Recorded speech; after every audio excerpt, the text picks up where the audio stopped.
बाद हिमाचल की सियासत की करते हैं। हिमाचल कांग्रेस ने शिमला स्थित अपने राज्य कार्यालय को आइसोलेशन सेंटर बनाने का प्रस्ताव दिया है। इस बाबत कांग्रेस प्रदेश अध्यक्ष कुलदीप सिंह राठौर और नेता प्रतिपक्ष मुकेश अग्निहोत्री ने राज्यपाल बंडारू दत्तात्रेय से मुलाकात भी की है और इस प्रस्ताव के बारे में उन्होंने जानकारी भी दी है। कुलदीप राठौर का ये कहना है कि अगर सरकार प्रस्ताव स्वीकार करती है तो मरीजों के लिए ये अच्छा सेंटर साबित हो सकता है। कांग्रेस यहां मरीजों को निःशुल्क भोजन भी उपलब्ध करवाएगी। इसके साथ ही उन्होंने वैक्सीनेशन की गति बढ़ाने की भी मांग की है। एक प्रपोजल दी गवर्नर साहब के माध्यम से कि हमारे जो राजीव भवन है वो कोविड अस्पताल के बिल्कुल नज़दीक है। हमारे पास 2 हॉल हैं, जो मीटिंग हॉल है तो वो हम देना चाहते हैं। अगर सरकार उसे अधिग्रहण करती है, सरकार लेती है, तो उसमें लगभग 200-250 बेडों की व्यवस्था हो सकती है। क्योंकि अभी जगह की कमी है तो हम ये प्रपोज कर रहे हैं। और अगर सरकार हमारी प्रपोजल को स्वीकार करती है, हमारे प्रस्ताव को स्वीकार करती है, तो हम जो मरीज हैं उनके खाने का जो बंदोबस्त है वो भी हम पार्टी कार्यालय में करेंगे। कीर्ति चक्र विजेता सीआरपीएफ कमांडेंट चेतन चीता जिंदगी की जंग लड़ रहे हैं। उनकी हालत नाजुक बनी हुई है। चेतन चीता कोरोना और ब्लैक फंगस से संक्रमित है। झज्जर के बाड़सा गांव स्थित एम्स 2 के नेशनल कैंसर इंस्टीट्यूट में चेतन चीता को भर्ती करवाया गया है। चेतन चीता को यहां 9 मई को इलाज के लिए लाया गया था, जहां लगातार उनकी हालत गंभीर बनी हुई है।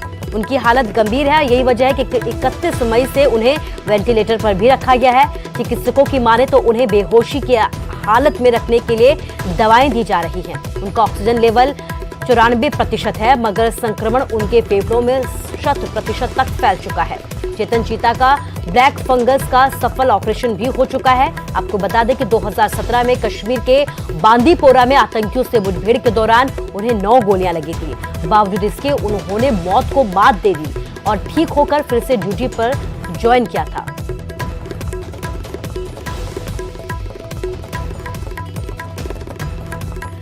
कोरोना और ब्लैक फंगस के बाद अब MSIC नाम की एक नई बीमारी बच्चों पर कहर बरपा रही है। पानीपत के मॉडल टाउन स्थित निजी अस्पताल में इस बीमारी से संक्रमित 3 बच्चों को दाखिल करवाया गया है। डॉक्टर्स की माने तो आने वाले समय में ये बीमारी और कहर बरपा सकती है। शिशु रोग विशेषज्ञ डॉक्टर गिरीश अरोड़ा के मुताबिक इन दिनों तीनों में से तीनों चीजें जो है मिलती जुलती है इनके अंदर। इनके परिवार में किसी को भी कोविड नहीं था या फिर उसके लक्षण भी नहीं थे और वो पॉजिटिव भी नहीं हुए थे। ऐसा भी नहीं हो सकता कि वो कोविड पॉजिटिव व्यक्ति के संपर्क में आए हो। लेकिन बड़ा सवाल ये है कि कहीं ये तीसरी लहर के संकेत तो नहीं है। ये सवाल लगातार अब बना हुआ है।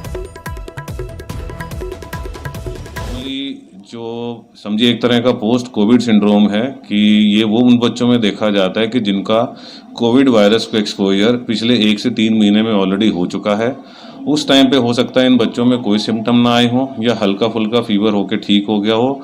और बहुत केसेस में ऐसा भी देखा गया है कि इनके RT-PCR या कोविड के टेस्ट भी नहीं होते क्योंकि कोई सिम्टम्स ही नहीं थे इन बच्चों में।